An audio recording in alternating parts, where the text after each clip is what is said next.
अध्याय 3 चतुर्भुजों को समझना करेंगे। सबसे पहले इस चैप्टर को समझेंगे। इस चैप्टर में करना क्या है, देखिए ये जो चैप्टर है ये हमारा बुनियाद है रेखा गणित का। तो रेखा गणित आगे चल के कक्षा 9-10 में आपको पढ़नी है, तो बेसिक जानना है। जब तक ये अध्याय आपकी समझ में नहीं आएगा तो आगे आपकी रेखा गणित बहुत कमज़ोर हो जाएगी। तो पहले इसको समझते हैं। तो आकृति और नमूना कुछ दिया है, एक दो रेखाखंड मिलाते हुए खींचे हुए हैं। तो सबसे पहले कागज़ जो होता है जिस पे हम काम करते हैं वो समतल का एक प्रतिरूप होता है। जैसे फर्श देखते हैं वो भी एक समतल है।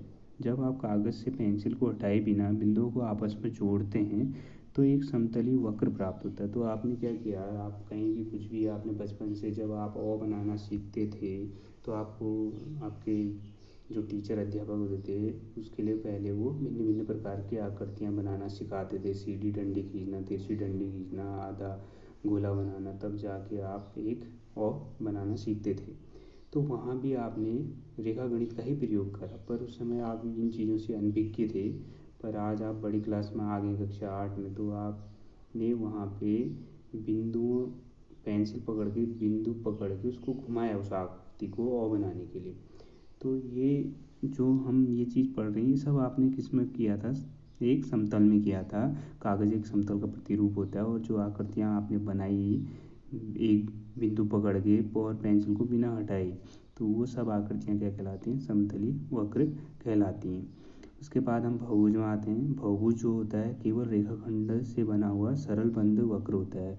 तो बहुभुज ऐसी आकृति जो केवल रेखाखंडों से बनी हो और वो बंद भी होनी चाहिए, इस बात का ध्यान रखना है। सरल बंद वक्र जैसा आपको दिख भी रहा है, पहले की 3 आकृतियाँ वक्र जो बहुभुज है लिखा है, तो यहाँ पे आप रेखाखंड से बने हुए हैं और इसके बगल में वक्र जो बहुभुज नहीं है। तो इसमें क्या है, जो त्रिभुज बना है वो बाहर आके क्या हो रहा है, काटते हुए जा रहा है।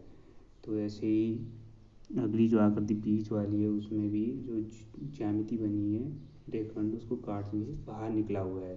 ऐसे जो लास्ट वाली आकृति है उसमें वो बंद वक्र नहीं है, तो ये बहुभुज के उदाहरण नहीं है। ऐसे बहुभुजों का वर्गीकरण किया गया है। तो 3 भुजाएं जो दिख रही है वहाँ से बहुभुज स्टार्ट हो जाता है। 2 भुजाओं से कोई आकृति नहीं बन सकती, वहाँ रेखाखंड बनता है। हमारे पास 2 बिंदु हैं, उनको हमने मिलाया तो उससे क्या बनेगा, हमारे पास रेखाखंड बनेगा।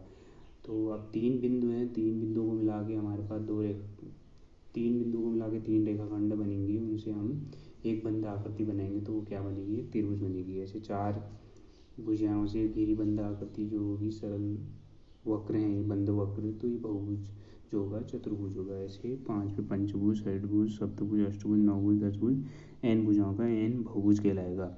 ऐसे ही हमें किसी भी बहुभुज का विकर्ण ज्ञात करना है तो उसके लिए हमें क्या करना चाहिए, तो वो शीर्ष कैसे होंगे, आसन्न शीर्ष को छोड़ के जो बनेगा, मतलब हमने एक बहुभुज बनाया, हमने एक बिंदु लिया, एक बिंदु छोड़ दिया, अगले बिंदु से पिछले वाले बिंदु को टच करा दिया, एक रेखा खींच दी डॉटेड लाइन के द्वारा, जैसा आपको दिख रहा है P है। P से हमने एक विकर्ण खींचना है तो हमने Q छोड़ के अगला R पे हमने क्या कर दिया, P से R को मिला दिया, तो एक क्या बन गया, हमारे पास एक विकर्ण का निर्माण हो गया। विकर्ण की संख्या निकालने का एक सूत्र है जिसको मैं अगली वीडियो में बताऊंगा। अभी इस चैप्टर को खाली बेसिक रूप से समझना है। ऐसे ही कोई भी आकृति है उसके अंदर कोई भी बिंदु है वो अभ्यंतर कहलाएगा और उसके बाहर कोई बिंदु है तो वो बहिर्भाग में कहलाएगा।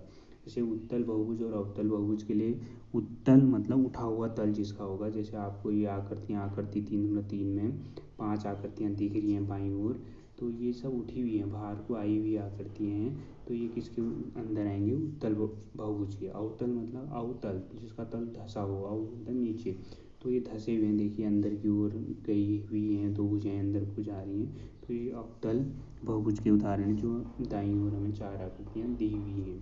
तो ऐसे सम तथा विषम बहुभुज, सम बहुभुज में हमारे पास जो है तो भुजाएं बराबर और अंदर के कोण बराबर होंगे। तो यहाँ पे दिया है एक समबाहुभुज, सम बहुभुज तथा समकोणिक होता है। तो समबाहुभुज क्या होता है, सभी भुजाएं बराबर होंगी और समकोणिक भी होंगी।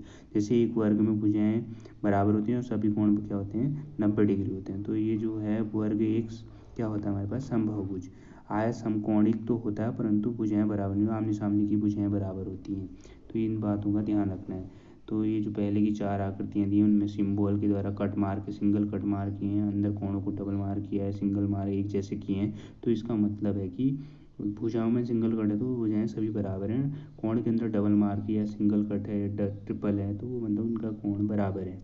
ऐसे ही हमारे पास विषम बहुभुज के भी उदाहरण दिए हैं, त्रिभुज दिया है, आयत दिया है, पंचभुज दिया है और हमारे पास षटभुज दिया है, वो भी जो सम षटभुज नहीं है।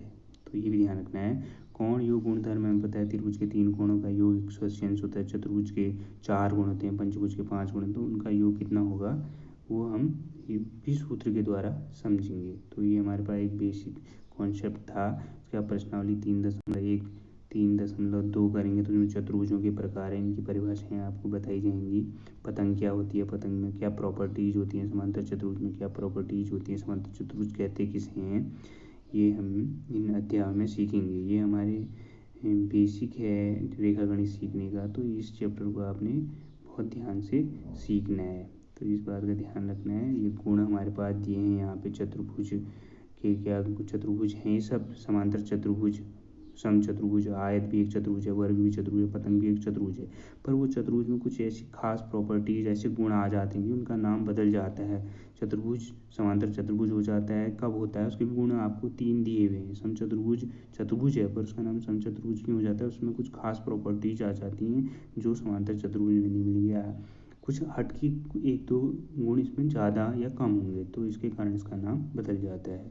तो इस अध्याय में हम विशेष रूप से अगली वीडियो में इनका अध्ययन करेंगे। धन्यवाद।